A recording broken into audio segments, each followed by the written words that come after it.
Welcome to the Growing in Grace podcast, where you can listen in on some casual conversation about the good news of Jesus without all of the inconsistent religious double talk.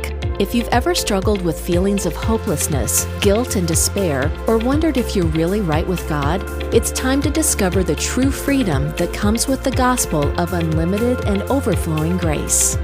The Growing in Grace podcast, growingingrace.org.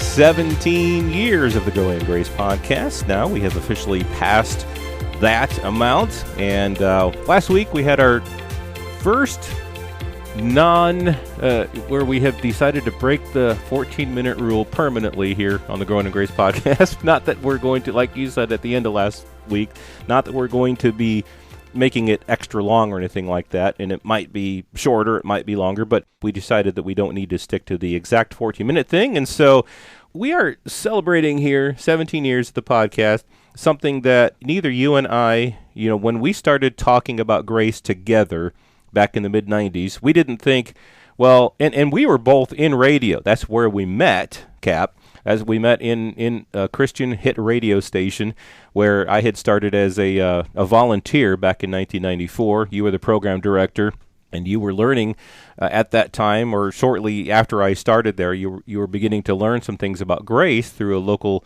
pastor and church. You had started sharing those things with me, and then we started talking about all these things together. And even so, even though we were in radio, there was never really any idea and any plan to start any sort of a radio program based upon any of this, but we were asked by a friend, well, at the time, someone I had just met on the internet, if we would do a program about the grace of God for an internet radio station, and I asked you if you would join me because I didn't want to do it by myself, and then so we started that, and it became a podcast. It's what I started posting it on a website, and this is back then. I had questions like, what's a podcast? I do a Growing in Grace podcast. What's a podcast? How do I find out about your podcast? And people didn't know what a podcast was. My mom asked me. Did we even call it a podcast in the early days? Not at first. No, it was a radio program that was on the internet radio station. And then it was eventually, became a podcast. I heard the word podcast. I don't think I had even heard the word podcast at the time that we started this. And then I began hearing about podcasts, and I'm like, I guess that's what we're doing. And but now, of course, you've got lots of podcasts all over the world, which is a great thing. But it's just interesting that we had never even heard of anything like that. And I think after the internet radio thing, basically, I would just, this wasn't really a podcast. I would just upload each episode to a server, and I had a website, and each week I would just add the next episode, and that's pretty much how that started. and then eventually it became, the Growing in Grace podcast. Interesting. Yeah, Joel has done all the work for that. I just sort of feel like I've been along for the ride here in some ways. I know we do the podcast together and we share it and working off of each other. I want to just preface what I'm about to say with this. I'm not trying to be political, but when you think of Rush Limbaugh, how he could sit there day in and day out, all of those years, just talking. You mentioned last week how you were a quiet person. And I'm quiet by nature, too. There was something about getting on the radio where I could just, flip a switch and be the radio guy. But, Raj could just sit there day after day. He didn't really want anybody else on there. He had a few guests once in a while, but generally speaking, it was just him talking day in and day out. And then after he passed, there was another podcast that in some locations in the country filled his time slot. And those were two guys talking, kind of like what you and I do here about grace. They were talking about political stuff. And to me, that this format for us has been so beneficial because it would be easy for either one of us to get on and talk for 5, 10, or 15 minutes or whatever the podcast length is and, share our heart about different things that are on our mind, kind of like what we do when we post something in writing on social media. But there's just something about working off of each other it's been helpful. And what's unique about it, I think, Joel, is it's very hard. It would be very hard for me to have done this with anybody else, because you see, it was so organic, the way we met, the way that I was coming into an understanding of grace in a way that just blew my mind. And I started sharing with you, and you you latched onto it instantly. And as you said last week, we would have these conversations between ourselves for nearly a decade. Also learning from a pastor who had transitioned into grace.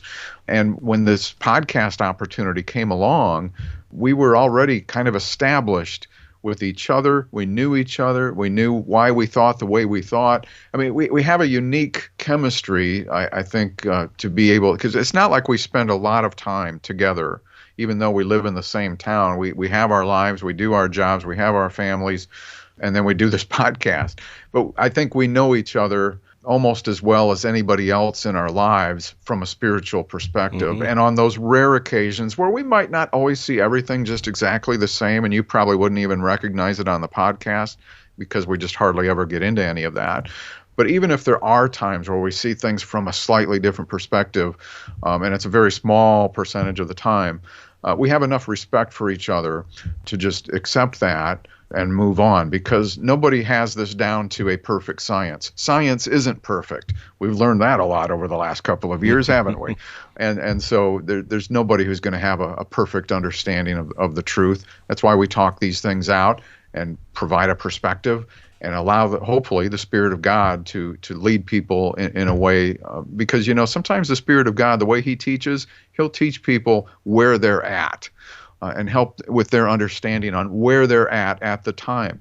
And so if we can help contribute something toward that, the Spirit is really going to be your teacher.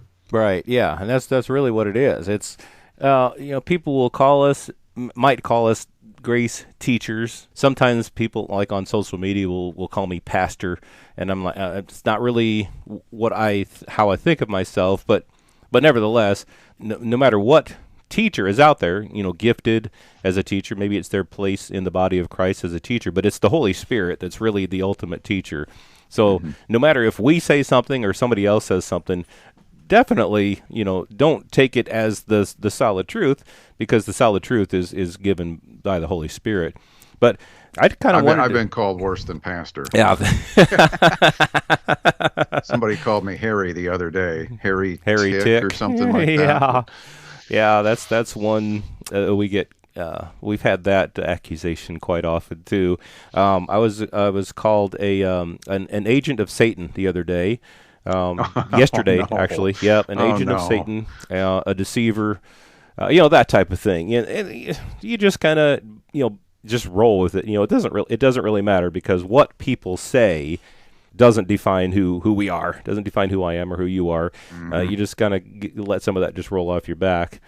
But last week I kind of shared about how this is a God thing, how this whole thing came about. I just wanted to briefly share. I think it's been a while since I've talked about how I met you and how all this came about. But it's, to me, every time I look back on my life and I think of what God has done, this just always comes to my memory, just always comes to my mind, and I think about this often.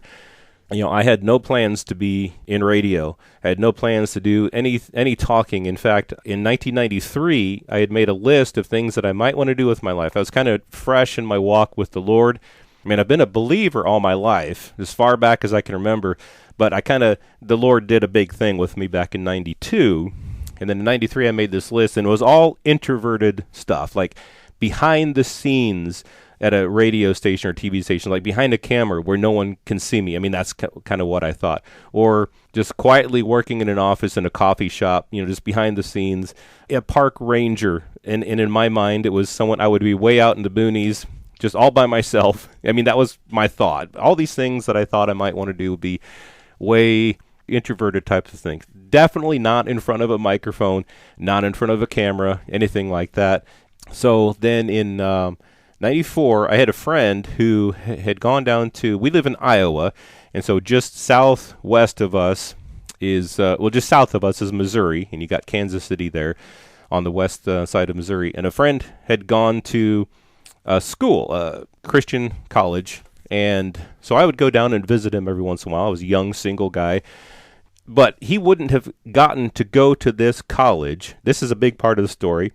He was short on money. Back then, we were young, single, had no money. He needed a certain amount of money, like $100 or $300. I can't remember what it was, in order to be able to move down there and attend this thing. On the day where the deadline was that he needed the money, out of the blue, somebody gave him exactly what he needed. So he was able to go and attend this school. And so I would go visit him from time to time.